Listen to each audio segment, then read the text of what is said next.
Sir పోలీసుల పైన రాజకీయ నాయకుల ఒత్తిళ్ళు అనేవి ఇప్పుడు బాగా ఎక్కువ వినపడుతున్న మాటలు. గతంలో మీరున్నప్పుడు అవి లేవా? అసలు ఎందుకు ఆ పరిస్థితి వచ్చిందంటారు? గతంలో ఒత్తిళ్ళు అనేది ఎట్లా ఉండేదంటే దాన్ని మీరు చెప్పారా ట్రాన్స్ఫర్? నేను కొత్తగా ఉద్యోగంలో చేరినప్పుడు ఏలూరులోనే పనిచేస్తున్నాను. మూర్తిరాజు గారిని ఒక ఆయన మినిస్టర్, నేను డిఎస్పీగా ఉన్నప్పుడు చెప్తున్నాను. మూర్తిరాజు గారిని మినిస్టర్, ఆయనతో మాట్లాడాను, చేశాను. మళ్ళీ అక్కడ ఏలూరులో ఎట్టు ఉండేదంటే ఆర్ఎన్బి వెనకనే బంగ్లా ఉండేది, డిఎస్పీ ఉండేది. నేను ఇంటికి వచ్చాను, సడన్గా సార్ మూర్తిరాజు గారు సీఎం మినిస్టర్ గారు వస్తారట. అది ఇప్పుడే మాట్లాడాను కానీ ఆయన దబదబ వచ్చాడు. అదేంటి సార్, నేను ఇప్పుడే నాకు రమ్మన్నా కూడా ఇక్కడ వచ్చేసేవాడిని కదా అంటే, లేదు కూర్చొని, ఏం లేదు అప్పుడేమో నేను మంత్రిగా ఉన్నప్పుడు మీరు అధికారిగా వచ్చారు, ఇప్పుడు నేను ఒక పిటిషనర్గా వచ్చాను. చూడండి, ఇది మా తమ్ముడిది, ఏదో ఈ ప్రాబ్లం ఉంది, వాడు మీకు ఇచ్చి మా మా అన్నయ్య మినిస్టర్ అట్లాంటి అంటాడో ఏమో, తమ్ముడో లేకపోతే బంధువు, ఏదో నాకు జ్ఞాపకం లేదు. అట్లా అనకుండా ఉండటం కోసం ఆ పిటిషన్ నేనే తీసుకొచ్చాను. ఇది చూడండి, న్యాయబద్ధంగా ఉంటే చేయండి, లేకపోతే వదిలేయండి. ఆ రోజులు అట్లుండే క్యారెక్టర్, పొలిటీషియన్ యొక్క క్యారెక్టర్. వెంగళరావు గారు ఒక అంకన్నగూడెం డబుల్ మర్డర్ కేసు అనేది ఉంటే, అందుట్లో ఒకరోజు నాకు ఫోన్ చేసి, ఏంటయ్యా వాళ్ళందరినీ హెరాస్ చేస్తున్నారట, అది ఇది అంటే, సార్ ఇది అంటే, సరే మంచిది, ఏం చేయమంటావు అని అడిగాను. అడిగితే వాళ్ళు, సార్ మీరు ఏమనుకోకపోతే మీ ఇంటి చుట్టుపక్కల తిరుగుతున్నట్టు సార్ వాళ్ళు. నాకు పెద్ద తెలియదు, అది లౌక్యం కూడా అప్పుడు నేర్చుకోలేదు. ఇంటి చుట్టుపక్కలనే తిరుగుతున్నట్టు అంటున్నవి, మరి ఏం చేయమంటే వాళ్ళని పంపిస్తాను అన్నాడు. కొట్టరు కదా అన్నాడు. చూడండి, యాజ్ హోమ్ మినిస్టర్ అంటాం, కొట్టరు కదా అండి, కొట్టడం ఎందుకు ఇస్తారు.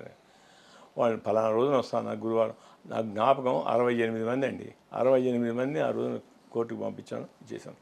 అట్లుంటేది. హోమ్ మినిస్టర్ అయ్యిండు ఆయన. హోమ్ మినిస్టర్ అయ్యి ఉండే కూడా, లేకపోతే చీఫ్ మినిస్టర్ ఉన్నప్పుడు తర్వాత ఇట్లా నేను తర్వాత మీరు చెన్నారెడ్డి నుండి చంద్రబాబు నాయుడు దాకా మీరు చూశాను. ఆ మార్పు పరిణామాలు ఎక్కడ? ఒత్తిడి ఉండేది. ఒత్తిడి ఎంతవరకు ఉండేదంటే, నువ్వు కన్విన్స్ చేయగలిగితే ఒత్తిడి ఉండవు. వాళ్ళకంటే నేను, సార్ ఈ పరిస్థితులు ఇది మీకు చెడ్డ పేరు తెస్తుంది సార్ అంటే కన్విన్స్ ఎందుకు చేయట్లేదు అంటారు వీళ్ళు? కన్విన్స్ ఎవరికి వాళ్ళు లాభాలు చూసుకుంటున్నాడు అంతే. అంటే వాళ్ళ మీద నేను బ్లేమ్ చేయటం లేదు, ఎవరిని, అందరూ కాదు, కొంతమంది, కొంతమంది అయినా కూడా. ఒక్కటి ఏ అధికారికైనా ఒకటండి, ట్రాన్స్ఫర్. అక్కడికి వచ్చి సర్దుకొని అంత బాగుంది, ట్రాన్స్ఫర్ అనేది చికాకు పడుతుంది. కొన్నాళ్ళు అయిన తర్వాత పిల్లలు, కొన్నాళ్ళు అయిన తర్వాత ఇది వాళ్ళ చదువులు, వాళ్ళ ఇది ఇక్కడనే ఉంటే 2-3 ఏళ్ళు అలవాటు అవుతుంది, వాళ్ళ పిల్లలకు ఫ్రెండ్స్ ఇవన్నీ వచ్చినప్పుడు దానికోసమైనా ట్రాన్స్ఫర్, వీళ్ళు ఎక్కడ మారుస్తాడు, లేకపోతే ఏదో చిన్న పని అదే చేసేస్తే అనేటటువంటి అది వచ్చి అదొక కారణం ఉండొచ్చు. రెండోది ఏంటంటే, వాడు సంపాదిస్తున్నప్పుడు నేను సంపాదించకూడదు అనేది ఒకటి. రెండు, ఈయనకు తెలియకుండానే లోయర్ లెవెల్లో ఇతన్ని చేస్తుండొచ్చు, రకరకాల కారణాలు. నేను ఒక మీరు అడిగారు కాబట్టి చెప్తున్నాను. నేను ఏలూరులో ఉన్నప్పుడే నన్ను ఎస్పీ గారి దగ్గర కూర్చోన్నాను. భాస్కర్ అనేది చాలా మంచివాడు. కూర్చొని ఉంటే అక్కడ రెజ్లింగ్ పోటీలకు ఆయన్ని చీఫ్ గెస్ట్గా పిలిచాడు. పిలిస్తే, నాకు పని ఉందయ్యా, మా డిఎస్పీ గారిని సీతారామరావు గారిని తీసుకోమంటే, ఆయన దేని సార్ మిమ్మల్ని పిలుస్తున్న అనుభవం అంటారు, కాదు కానీ అక్కడ ఆయన పిలవటానికి వచ్చిన వాడు ఒక పొలిటీషియన్. ఆయన మధ్యాహ్నం నేను పోయానండి, ఈవినింగ్ పోయాను. వాళ్ళు ఇట్లా నాకు కూల్ డ్రింక్ ఇచ్చారు, వాళ్ళు రెజ్లింగ్ ఇట్లా చేశాను, వాళ్ళు చేతులు కలిపాను, నేను బయటకు వచ్చాను. ఈ పొలిటీషియను నా ఎంబటి వెనక్కి వచ్చాడు. వచ్చి, మీరు ఏమనుకోపోతే అటువైపే పోతున్నారు కదా సార్, నేను కారులో, మా అమ్మాయి నేను కలిసి వస్తాం, మేము అటు వస్తున్నాం, ఆలోచన మంచిగా రండి అన్నాను. అయిపోయింది, రండి వచ్చేసాను. రాత్రి 11:30కు బయట వెయిటింగ్, నేను ఏదో నేను చూసుకుంటున్నాను ఫైల్స్.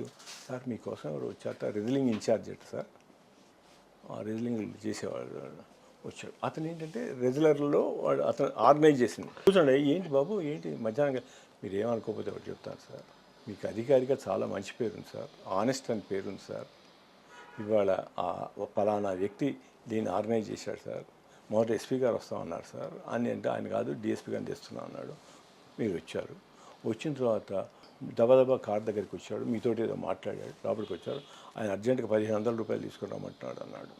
నా దగ్గర 1500, నాకు తెలుసు మీరు ఇట్లాంటి మనిషి కాదని 1500 రూపాయలు తీసుకున్నాడు. వాళ్ళు కారు ఎక్కారు, వెళ్ళిపోయారు. ఇది మా వాళ్ళందరికీ చెప్తే కొంతమంది లోకల్ వాళ్ళకి చెప్తే ఆయన అట్లాంటి మనిషి కాదు, ఆయన దృష్టికి తీసుకురా, మీరు నిజంగా మీకు అందినవా లేవా అనే, లేకపోతే అందుకని వచ్చాను సార్. చాలా మంచి పని చేసావా బాబు, మీరు ఏమనుకోకపోతే రేపు 10ంటికి నా దగ్గరికి వస్తా, మంచి వస్తా, వచ్చి మీరు వెనక నా ఛాంబర్స్ లోపల కూర్చున్నాడు. నేను ఆ ఫలానా వ్యక్తి ఉన్నాడు కదా పొలిటీషియన్, ఆయన ఏంటి సార్ ఏంటి ఎట్లా ఉంది ఏమి సార్ మీరు సార్ ఎంత ఆనెస్ట్ ఆఫీసర్ సార్, మీరు ఎంత ప్రజలంతా చెప్పుకున్నాను, ఒకసారి వస్తారా టీ తాగిపోతురు కానీ వచ్చాడు. వచ్చి ఆయన ఆ సంగతి చెప్తూ ఉన్నాడు. ఏంటండి అంటే మళ్ళీ ఇదంతా మరి ఏంటండి అంత నేను ఆనెస్ట్ ఆఫీసర్ అన్నారు అదన్నారు నా పేరు మీద డబ్బులు ఏం తీసుకున్నారు సార్, నేను సారీ సార్ రావయ్యా రా అన్న.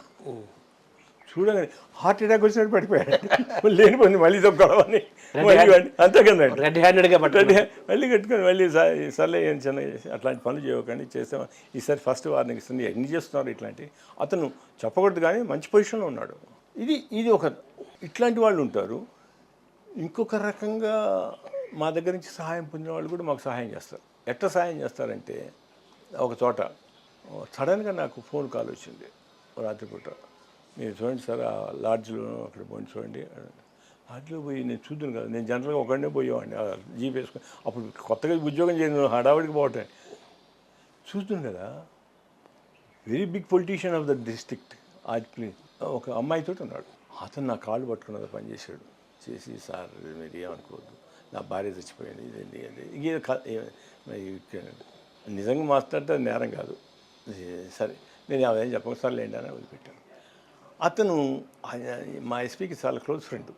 నేను అక్కడికి ఆయన కూర్చోన్నప్పుడు నేను ఎప్పుడు పోయినా అట్లా ఆడవుతాను, ఏంటి సీతారామరావు నీకు తెగ మర్యాద ఇస్తున్నాడు, ఏదో అంత మర్యాద ఇవ్వటం లేదు, ఎప్పుడు చూసినా నీకు తెగ ఏం లేదు సార్, నేను ఇప్పుడు చెప్పలేదు. తర్వాత ఒకసారి సార్ వాళ్ళంతా పార్టీ వాళ్ళంతా ఆయనే లీడరు, వాళ్ళంతా మన పోలీస్ స్టేషన్లో హడావుడి అని వస్తున్నారు సార్, అక్కడ ఇమీడియట్గా మీరు చెప్పండి అని నేను ఆయన ఫోన్ చేసి ఏంటంటే మీ వాళ్ళంతా వస్తున్నారట, చూడండి సార్ 1 minute వాళ్ళు వెళ్ళిపోతారంటే వాళ్ళు చెప్పేసి ఏంటి సార్ ఒక్కసారి అంత మాయమైపోయారు సార్, ఎవరు అప్పుడు అంత హడావుడి చేసిన వాళ్ళు ఎవరు లేకుండా పోయారు సార్, సర్లే ఇట్లా ఒక్కొక్కరు మాకు సహాయాలు కూడా చేస్తుంటారు.